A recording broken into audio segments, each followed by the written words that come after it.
Assalamualaikum, selamat datang di Ardi Berkah Komputer.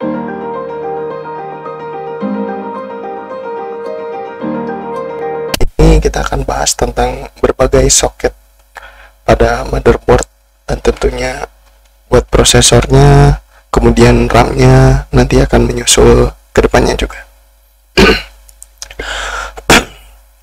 Oke, bahas pertama kali dari soket Intel yakni LGA 775. Kenapa kita langsung bahas ke LGA 775? Soalnya untuk soket 478 itu sudah agak tidak beredar di pasaran ya, karena udah terlalu lawas kali ya.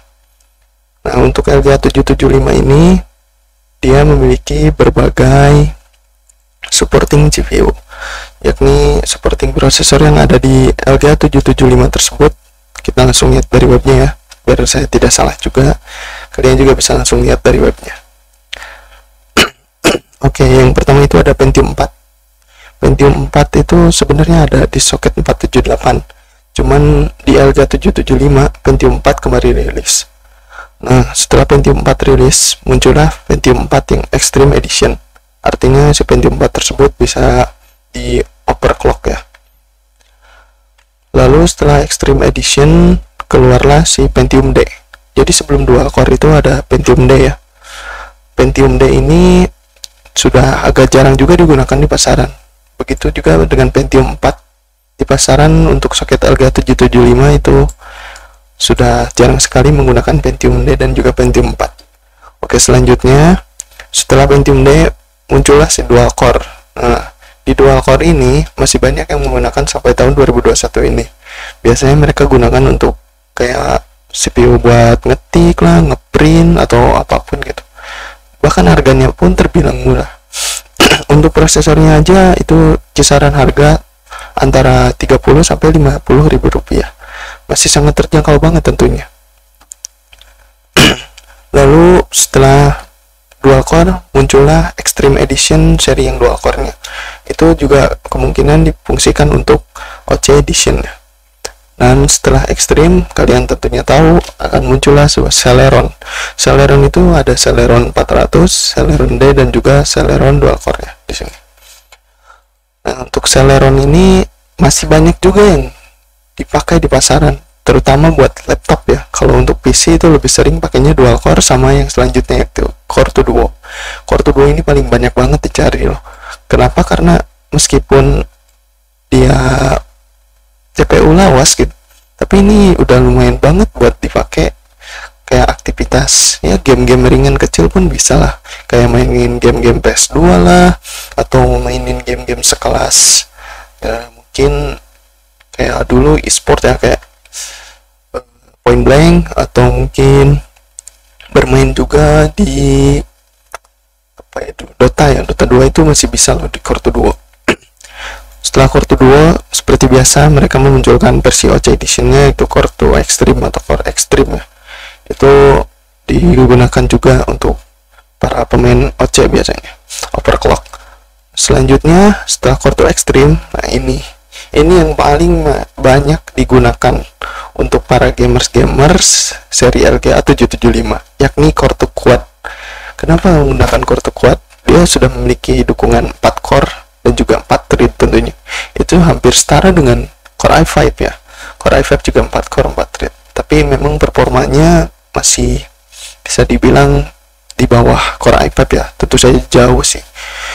Kemungkinan ini setaranya dengan Core i3 gen pertama ya. Itu hampir sama banget. Cuman beda dari jumlah core, Core 2 Quad lebih menang. Tapi kalau dari speed utama itu lebih menang Core i3. Nah, Core 2 Quad ini banyak dicari para gamers LGA 775. Kenapa? Karena salah satu spek minimum buat game GTA 5, game yang sampai saat ini masih belum mati ya, masih tetap aktif, yakni Core 2 Quad. Core 2 Quad itu paling banyak banget dicari. Oke, selanjutnya masuk ke chipset. Chipset LGA 775 ini terdiri dari seri yang Pentium 4 tentunya. Kemudian Intel Core 2, Lakerford, Broadwater, Bear Lake, Eager Lake, dan juga SIS. SIS ini paling sering dulu muncul di Pentium 4 sama dual core ya biasanya. Kemudian ada VIA. VIA ini biasanya buat suara ada, ada juga buat ini.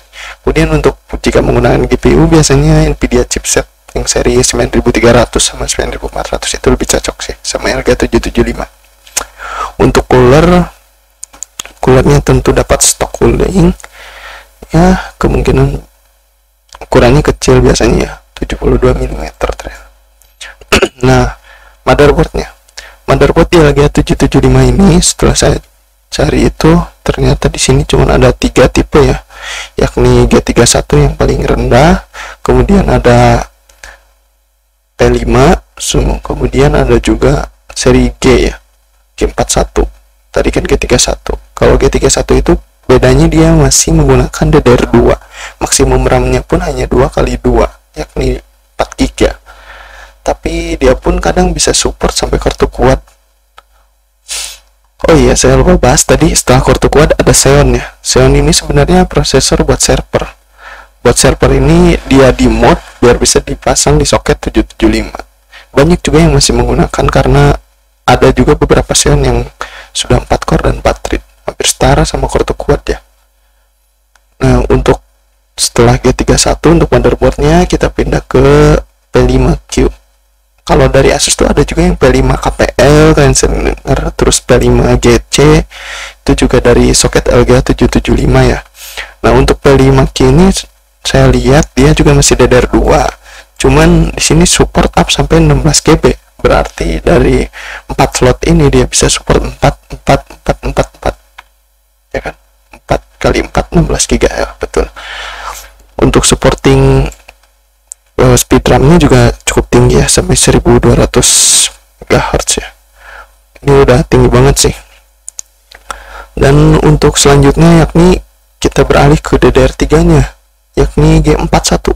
Banyak tentunya G41 ya. Di sini ada contoh mereknya dari ASRock, ada juga dari Asus, kemudian dari MSI juga ada, Gigabyte, semuanya ada sih.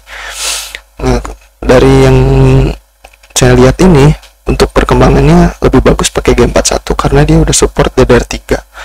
Kemudian dia juga support dual channel 8 GB, berarti 4x2 ya. Dan bagusnya itu kalau kita pakai DDR3 itu biasanya support sampai 1333 MHz. Atau biasa kalian beli RAM nih, ada yang PC 10600. Nah, itu yang cocok buat G41. Kenapa enggak yang PC 12800? Untuk itu ada beberapa RAM yang memang dia bisa dipakai, tapi ada beberapa RAM juga yang udah stabil di 1600 MHz. Itu gak bisa dipakai di G41 ya. Jadi jangan sampai kalian salah beli. Ketika kalian beli G41 kemudian kalian beli RAM-nya yang PC 12800, itu bakalan, takutnya, khawatirnya itu tidak bisa dipakai dan sayang sekali ya. Nah, untuk LGA775 ini saya sering dulu memakai. Terakhir saya pakai itu menggunakan kartu kuat Q8400 yang dimana masih nyaman banget buat main GTA 5 itu. Disandingkan dulu sama PGA seri 1 GB 128 bit. Waktu itu sih masih zamannya pakai seri GT 630 atau seri GT 730 yang 1 GB itu udah cukup banget sih. Oke, di sini kita bisa lihat prosesornya. Tadi kita bicarakan ya. Di sini ada Core 2 Extreme, Core 2 Quad. Ini Core 2 Quad yang seri tertinggi itu dipegangnya oleh Core 2 Quad Q9650. Di sini ada yang 9550, kemudian ada yang 9500. Nah, ini seri tertinggi karena dia udah nyentuh 3 GHz. Kemudian dukungan memori RAM-nya 133 MHz dan TDP-nya itu masih terbilang rendah ya, 95 watt. Soalnya kalau kita menggunakan Xeon seri tertingginya itu bisa sampai 150-an watt.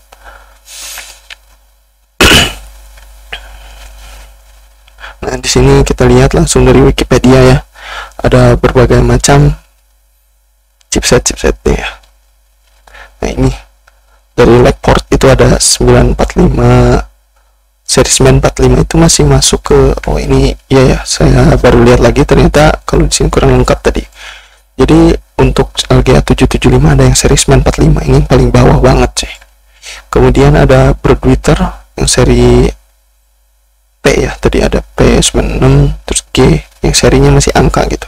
Kemudian ada bigger leg yang P33, G35, G31. Nah ini masuknya ke bigger leg ya, bukan bigger leg.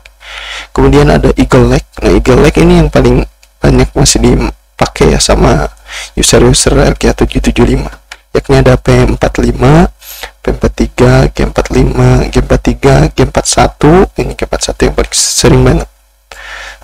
Saya pun kalau misalnya dapat servisan itu yang paling muncul sering itu ya ini antara G41 sama Asus P5 KPL. Itu banyak banget user penggunanya. Meskipun P5 KPL itu masih DDR2 ya, tapi fungsi dari si motherboardnya masih berfungsi dengan baik dan jarang ada problem sih. Oke, untuk LGA775 sekian dulu ya yang saya bahas. Selanjutnya nanti kita akan bahas LGA 1155 ya. Setelah ini itu 1156 terlebih dahulu, yakni Intel generasi pertama. Terima kasih buat kalian semua yang sudah nonton video ini. Semoga kalian semua terhibur ya buat video ini. Oh iya, maaf juga ya webcamnya terlalu gede, ntar kita kecilin. Nah, maaf kalau kalian tadi gak bisa lihat semuanya, lebih baik kalian dengerin apa yang saya dengarkan daripada kalau kalian mau lihat, soalnya bisa lihat sendiri dari websitenya, bisa searching. Apabila ada yang mau kalian tanyakan, boleh ditanyakan di kolom komentar. Dan terima kasih sekali lagi saya ucapkan buat tonton kalian. Terima kasih buat kontribusi kalian. Semoga ilmu ini dapat bermanfaat buat kalian yang mau rakit PC di LGA775. Sekian dan terima kasih. Assalamualaikum. Bye.